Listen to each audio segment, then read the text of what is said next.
Hey guys, it's been a couple of weeks since I made a video because I've been struggling. I'm gonna admit it, I've been stuck in my head. And, during this time of year, January, February, March, I get really kind of that seasonal depression. I get really low.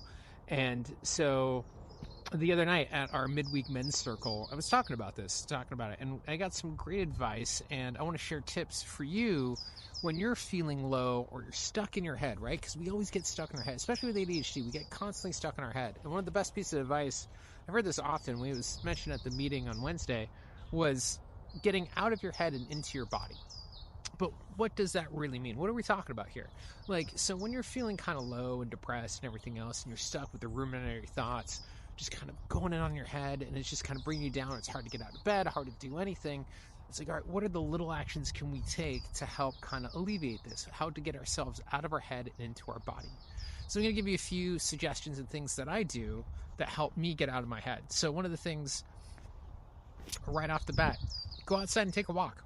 Right now it's a little chilly, but the sun is shining, and getting outside, getting fresh air, getting moving just a little bit, and doing that, practicing a little bit of mindfulness too, feeling the steps as you walk, getting yourself out of your head and putting yourself in the environment, getting yourself there. For me, going out for a walk is a great way of getting into nature, is a great way of getting out of my.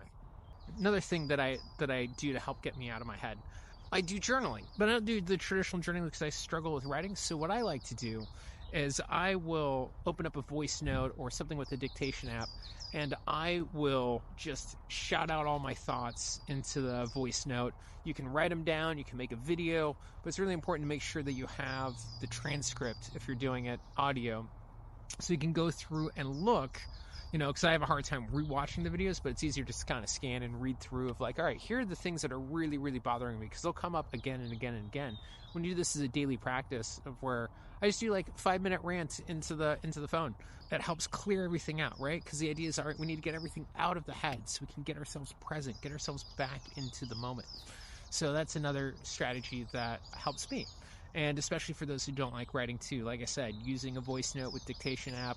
So then you can, and I even done of where I've taken that dictation, thrown it through ChatGPT of all right, highlight all the things that I mentioned a bunch. What are the big issues that I keep kind of going on about? And this will now give me strategies on, all right, how do I tackle these things that are, the analysis paralysis and the other things that I've been struggling with recently with the finances and everything else.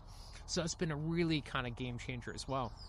Another thing that's number 3 that really helps me get out of my head, helping somebody else, talking to a friend. This is something I learned from AA of if you're struggling to get sober or anything else, we're so stuck in ourselves and our own ego and everything else. But when you go out and you help someone else, you volunteer. So I volunteer with the men's ADHD support group. I volunteer with the Maynooth toddler group. And going out and volunteering of where it's not about me, it's about someone else, it takes me out of my own head. It puts me in the situation there, which really helps me recognize that, the value and the importance of my things is maybe it's not as big as I think, and it gets me out of my head and gives me some perspective. I guess number 4, kind of similar to number 3, talking it out, but going to a support group meeting of some kind, like the men's ADHD support group does Zoom meetings. I have my League of Spiritual Gentlemen midweek men's circle meeting on Wednesdays, and being able to not even just talk, but even to listen to other people going through their struggles, seeing how they handle it. It helps you to open up, feel that you're not so alone. Because when I'm stuck in my head, I'm usually isolated, so I feel alone. I feel like no one gets me, no one understands me. And so even just sitting there listening can help so much. And and after a while, you'll then eventually start to open up. And if you're in that safe space where you feel like you can share, you can open up, talk about your thoughts, get vulnerable, it helps clear everything out, right? Because we want to clear it out. And then the 5th kind of thing is mindfulness. Kind of touched on this a little bit earlier, but being able to just, and I know with ADHD it can be a struggle, but even just feeling your fingers as you press on them, feeling each press there, feeling your hands as you wiggle your fingers, putting yourself into that physical sensations. Another strategy that I do to help get me out of my head and into my body, and a mindfulness technique. Particularly I did this before going up on stage when I did stand-up comedy, or before performing or presenting anything, and you get that nervousness or excitement kind of in the body, and or right before you're talking to a pretty girl and you're starting to feel that kind of emotions really intensely, and you're like, oh my god, I'm scared. So what I do is I take a deep breath, Put right hand on my chest, left hand on my belly. Inhale in, slow exhale out. Because when we're panicking or feeling that state, we're just like, usually our breath is shallow. So slowing down the breath and feeling all the physical sensations in the body. What is my body doing right now? Wiggling my toes a little bit. Heart rate's a little bit elevated. Pulse is kind of fast. Hands are sweaty. So you start associating to the physical sensations. You're bringing your awareness to your body. And we're disassociating the word of, oh my God, I'm scared or I'm nervous to I'm having a feeling in the body. So we're disassociating this word with the feelings that are in our body. For me, the feeling of being scared and excited, the physical sensation, is really all not that different. It's only the situation and the context does my brain say, no, you should be scared or you should be excited. But it's really just a situation. My body reacting to outside stimuli. And this is something I can't control. And number 6, I think this is mantras and chants, things that can help you get out of your head. For me, when I get depressed, I have to remind myself, and I say this every morning, is I'm worth it and worthwhile. I add value to this world. I've gotten over all my bad days so far, and I've succeeded in all my good days so far. I can handle today. Even if it's a small win, I can handle today. I am worth it and worthwhile.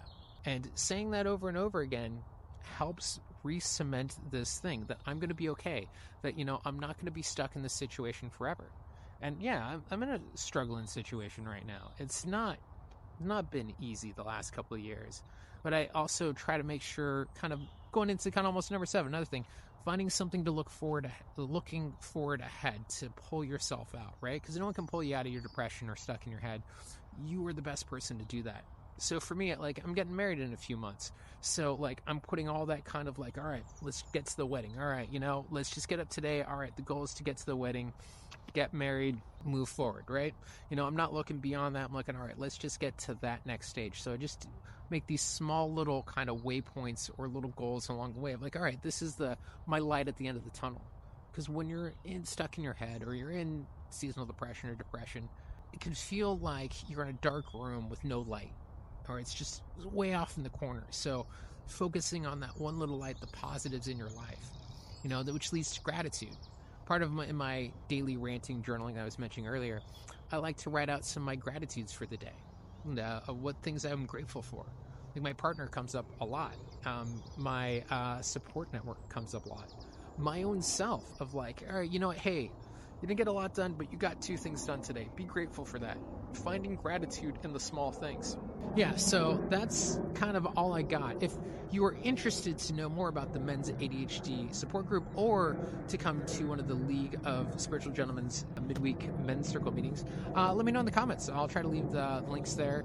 And if you want to support my work of making these videos, things like that, you can buy me a coffee, and that is down in the link description as well. Thank you guys so much for watching. Appreciate each and every one of you. If you are stuck in your head, you can get through this. Trust me, I'm there for you. I'm there right with you. I believe in all of you. Have a great, if not better day.